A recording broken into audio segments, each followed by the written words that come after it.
Do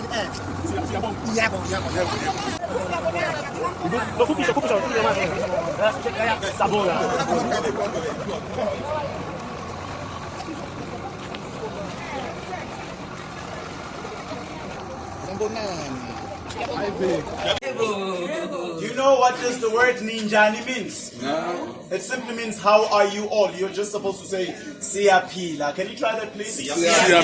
Very easy. Siyapila means we're very, very good. And yebo is the Zulu word, which simply means yes. But a 100% suitable response when someone is greeting you in Zulu. When I say Sanibona, you can say Sawubona, or you can say, ladies and gentlemen, and I am your tour guide to take you around for the Zulu visit. Feel at home, and you know you are home, right? Yeah. So you can take as many pictures, videos, you can ask as many questions. I would love to answer all those questions that you have while I'm telling you more about my culture as well as about my background. Where do we come from? You are in the Zululand. You are in the place called Shakaland. This place was built back in the year 1984, and the main purpose of building this place was to film the movie Shaka Zulu. Have you seen the movie Shaka Zulu before? Yeah. Some of you have, some of you haven't. But then it is the famous movie Shaka Zulu, and people started coming back here to see the place where the movie was shot. And we are still going to go inside the real village, the living village, where you are going to meet Zulu people, where you are going to meet a lot of dancers. And surely you will get the opportunity to dance as well. I cannot wait to see that moment. They have started. So, ladies and gentlemen, are we ready? Yeah. All right. I love your speech.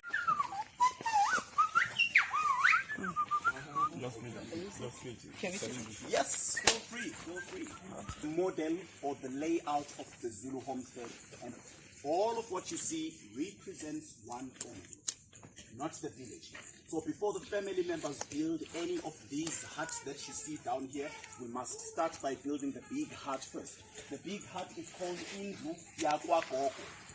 Because a lot of men were involved in a lot of wars, and they were trying to protect their territories, trying to protect their livestock as well as their families. Out there in the battlefields, a lot of men got killed. Even when there is an attack, no Zulu man was allowed to raise a weapon against the women. After defeating the other tribe, you are going to incorporate everyone. So that simply means a lot of men got killed, and they had a lot of women. And the number of men kept on decreasing. So that is why they allowed polygamy to try and accommodate all those ladies who were struggling to get husbands. Sharing is caring, isn't it? Sure. Yes. How many have you got, bro?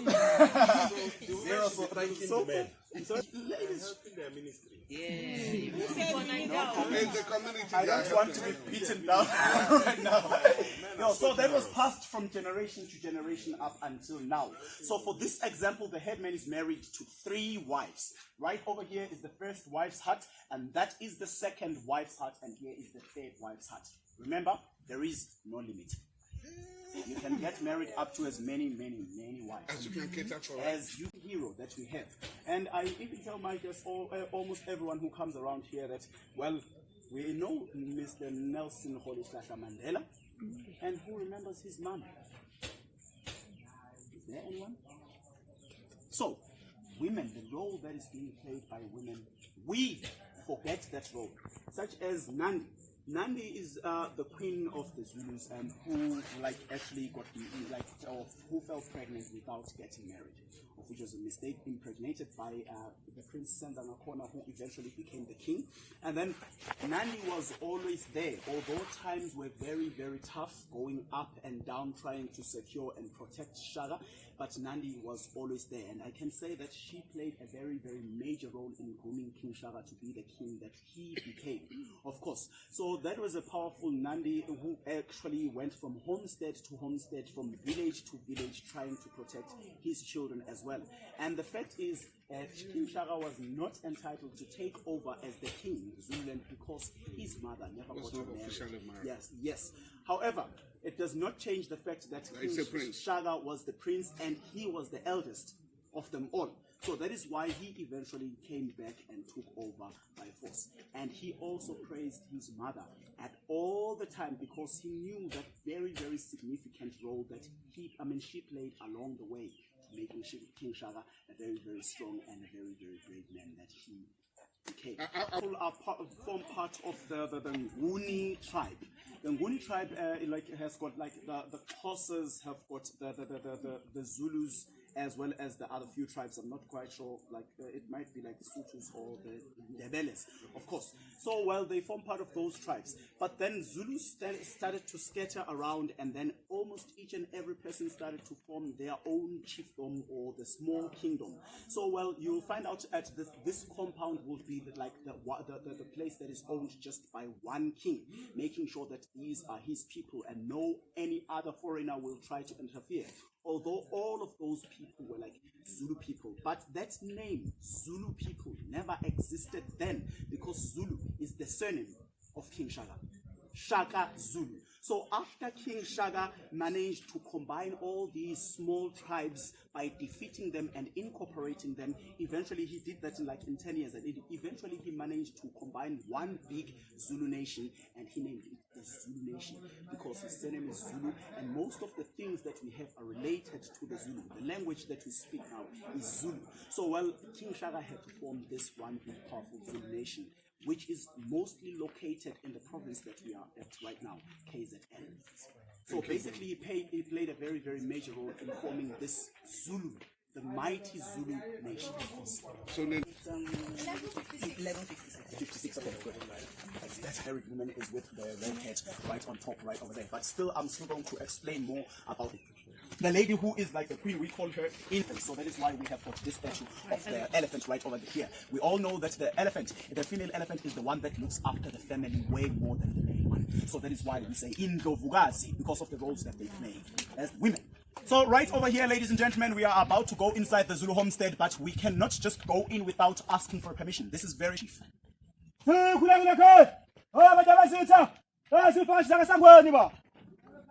Hinani Ekaya, it just simply means welcome. Let's go inside.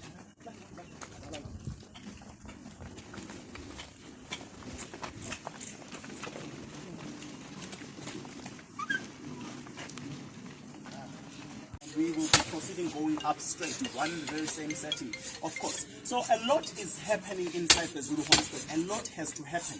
Each and everyone has got something to do, must create, of course.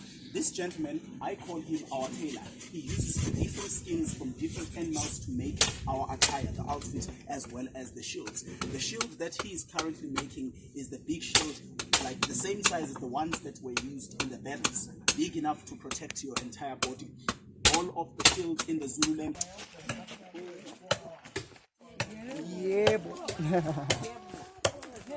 Although the blade is penetrating through your foot, you will believe that you are a very, very brave warrior. You will ask our traditional healers to heal your wound, and then the spear makers will make you another spear. The reason why he was so harsh is because it was not that easy to get the iron ore and also to make the spear.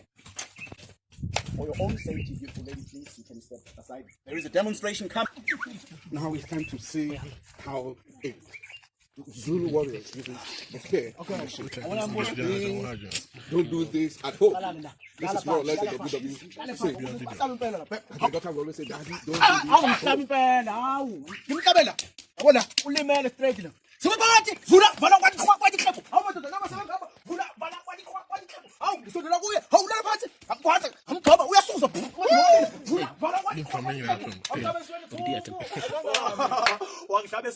It simply means you poke my eye, so I surrender. And the gentleman was showing you the very, very fundamental way of fighting, because the shields were used for the destruction. You don't just stand straight with your shield like this, because it is not 100% metal proof. When someone is stabbing you, there is a possibility of the blade penetrating through and you might be killed. So use it, be very, very flexible with your left. So now, ladies and gentlemen, right now we are meeting these ladies and they're basically showing us how to balance. And right on top they've got different kinds of clay pots. The first three on our right hand side, those are for drinking. With a big opening on top, they allow you to drink as much as you can. And now the last one on our left hand side is called the piece for transporting Zulu beer. It has got those leads right on top, so it won't allow the beer to spill out when the lady is walking across. And they are not married yet, simply because they are wearing those mini skirts and colorful beads.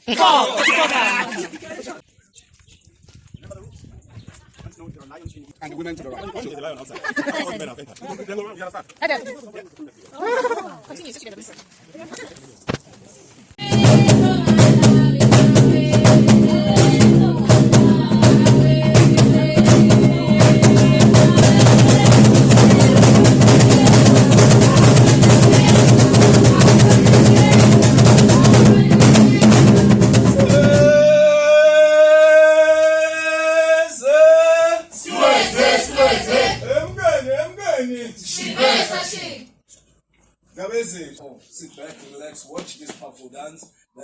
by the warriors and then I did several. Come on, yams!